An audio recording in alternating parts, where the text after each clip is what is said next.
entertainment special. Here we go. Tyra Banks. Take a look.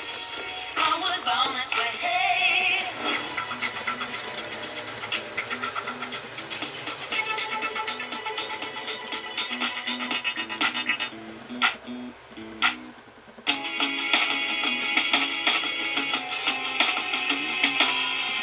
I was 6 years old when my parents divorced, and I knew my parents weren't happy, but I didn't really understand what divorce was. But I do remember very vividly moving into a one-bedroom apartment with my mom and my brother, and then seeing my dad on the weekends, and my parents going from talking to not really talking. The difficulties, the pain, the arguing, all that was affecting my children.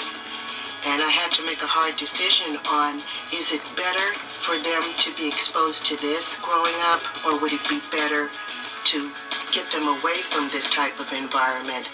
I think that their divorce was a positive thing for the family.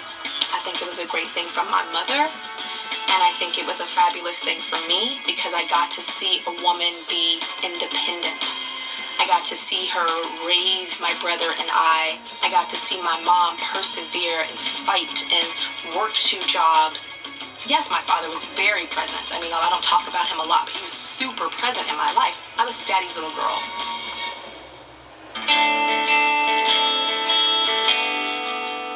I think my dad was very excited to have a little girl, and I became the favorite for a while. And I think that created a sibling rivalry between my brother and I, where he would tease me, he would tease me so badly. I could see the sibling rivalry, but to me, it was just like, that's your brother. You know, you can deal with it. I dealt with my brother when I was growing up, so I didn't take it that serious. At school, I became the bully because that's where I could take that power and show I'm not dumb, I'm not stupid like my brother says I am. I became the mean girl, head of the clique, from around 9 to 11 years old. And when I say mean, I'm talking real ugly mean. We were both kind of like the alpha girls that would just go around being sort of, rambunctious. Then when I hit 11 years old, I grew 3 inches, I lost 30 pounds, and then I became the victim of every single bully. And it's good, because karma's a bitch. I deserved it because I was so awful before, and I got to feel how I made other girls feel.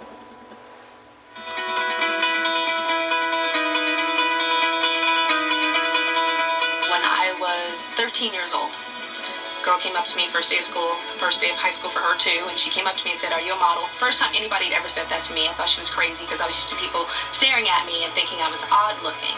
That's when the idea in her head started to grow that like, oh, maybe I can do this. I thought I'd walk into an agency when they might not be interested, or they might say, well, come back when you're a little older.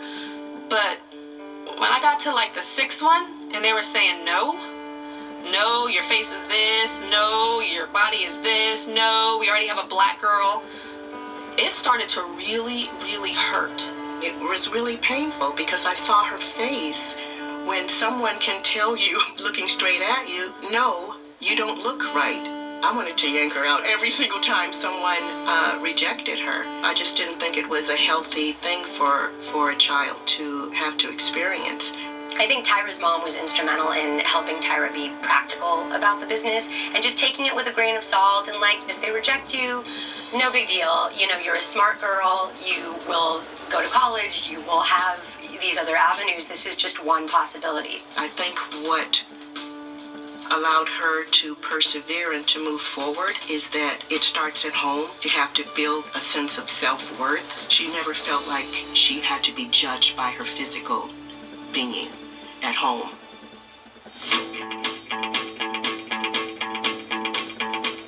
I went into an agency, LA Models, and they looked at my portfolio, and then they said, okay, well, can you walk? And so I did a runway walk, and I saw them smile. And then they said, you're not photogenic, but you can walk. And we're going to put you on our runway division. And that's where I started, on the catwalk. Hanging out with Tyra on the weekends sometimes entailed like, oh, we're going to go to the mall so I can do a runway show for a department store. And I'm like, what? But she was never snotty about it or got a big head about it. When I was in the 12th grade, I had been modeling for about a year. And I was kind of like a ho-hum kind of model, not real high fashion at all.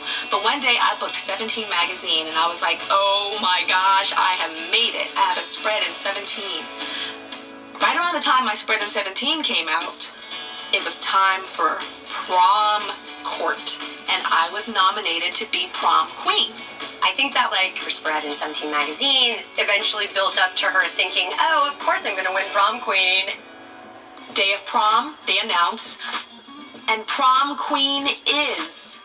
And I literally took a step forward before they announced the name. And they said, Marizan Ramirez. And I was like, what?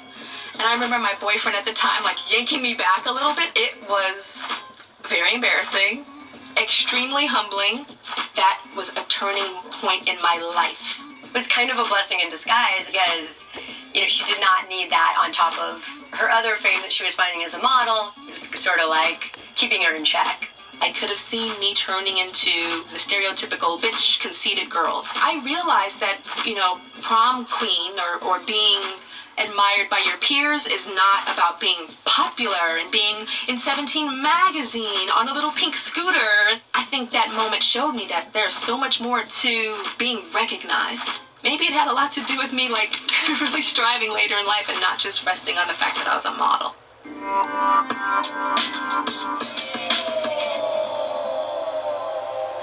I got accepted to every college that I applied to because I loved school. I knew that I wanted to be in the entertainment industry on the other side of the camera, you know, calling the shots. I got a telephone call from her modeling agency, and they said that there was a scout there that had gone crazy because she had seen Tyra's photo, and they said there was a Paris scout. And I said, what do you mean Paris? Doesn't that mean she has to go to Paris?